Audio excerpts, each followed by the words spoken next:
Mesdames et messieurs, bonjour, bonsoir, je suis Patrick François et bienvenue sur Haïti Culture et Perspective, la chaîne qui dit du bien d'Haïti. Dans l'émission d'aujourd'hui, je vous présente un texte qui a marqué l'histoire de la littérature haïtienne. Je vous présente un texte qui a marqué mon parcours de lecteur. Je vous présente un texte qui remonte lentement le lit de notre histoire. Je vous présente un texte d'introduction de notre île tourmentée. Dans l'émission d'aujourd'hui, je vous présente Mon pays que voici d'Anthony Phelps.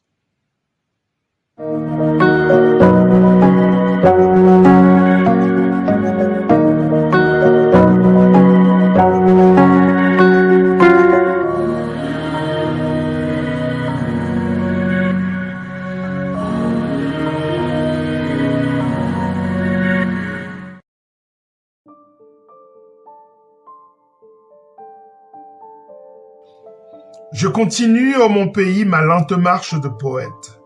Un bruit de chaîne dans les oreilles, un bruit de houle et de ressac, et sur les lèvres, un goût de sel et de soleil.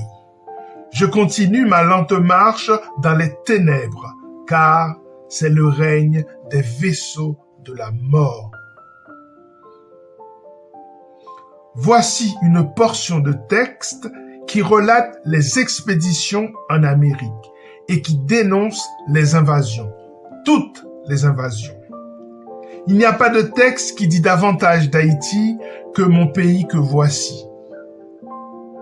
Mais qui est l'auteur de cette œuvre majeure de la littérature haïtienne? Qui est Anthony Phelps?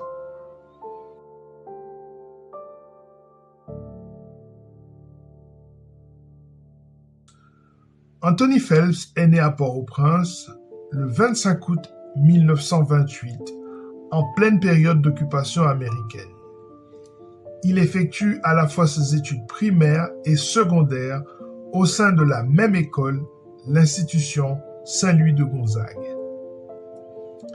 Puis, il part faire ses études aux États-Unis, dans le New Jersey, pour étudier la chimie à l'université de Seton Hall. Puis au Canada, où il étudiera la photographie et la céramique à l'École des Beaux-Arts de Montréal. Lorsqu'il retourne en Haïti dans les années 60, il fait la connaissance de plusieurs jeunes poètes haïtiens, René Philoctète, Villard Denis, Serge Le Gagneur, Roland Morisseau et Auguste Ténor. En 1961, il apporte sa contribution à leur groupe de poètes nommé Samba.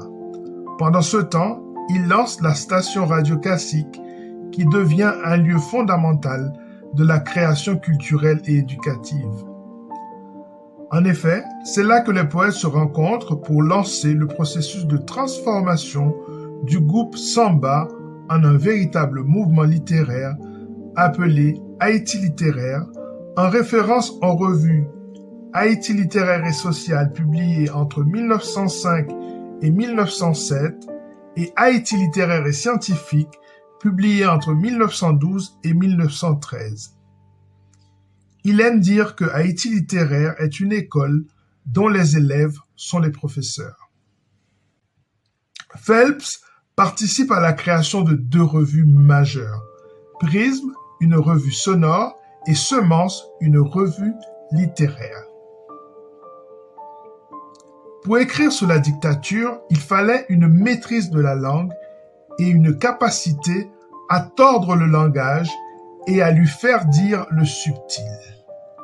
Pour survivre, il fallait dire sans dire. Pourtant, il ira tout de même en prison et sera forcé à l'exil.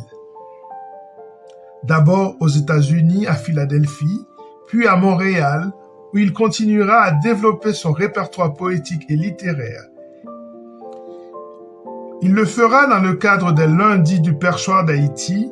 Il fréquentera l'excellent poète québécois Gaston Miron, à qui on doit ce magnifique recueil, L'homme rapaillé.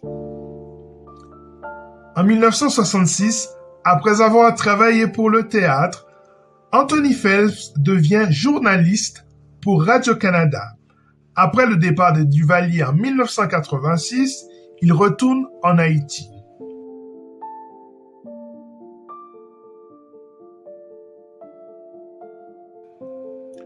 Mon pays que voici est un livre qui dénonce. Il dénonce en effet le sort réservé aux Indiens Caraïbes, les premiers maîtres de la terre. Il dénonce ensuite l'occupation américaine, en rendant hommage à Pierre Sully, le premier soldat haïtien victime de cette occupation. Il rend hommage aux victimes du massacre de Marchater et aux Cacos, ces paysans résistant à la violation de la terre haïtienne et qui ont payé le prix de la mort. Il dénonce enfin la dictature des Duvalier. C'est dans cette logique qu'il produit pour la postérité le vers le plus célèbre de l'histoire de la littérature haïtienne. Un vers qui rend compte de l'ambiance de toute une époque. Un vers qui prend notre esprit et le plonge dans la réalité de la dictature. Ce vers qui sonne ainsi. Ô mon pays, si triste est la saison qu'il est venu le temps de se parler par signes.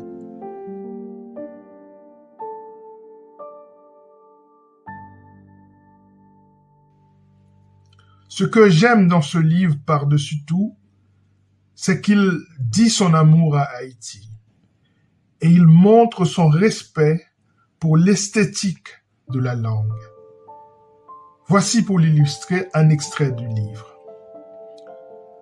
Ô mon pays, je t'aime comme un être de chair, et je sais ta souffrance et je vois ta misère, et me demande la rage au cœur, quelle main a tracé sur le registre des nations une petite étoile à côté de ton nom.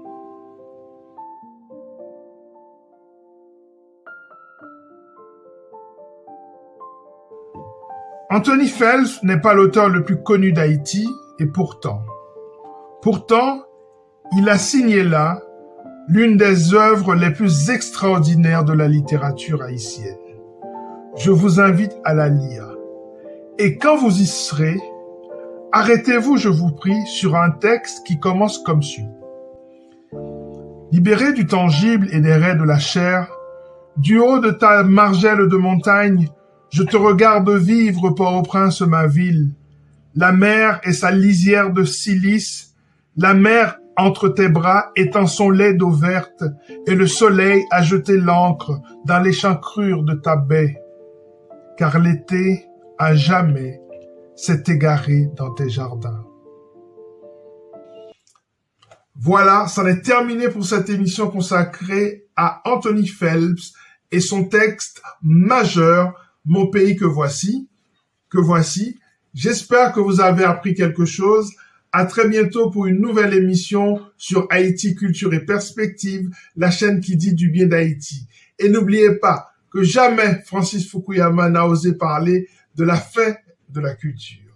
N'oubliez pas de vous abonner sur cette chaîne pour encourager le contenu qui s'y trouve. À très bientôt.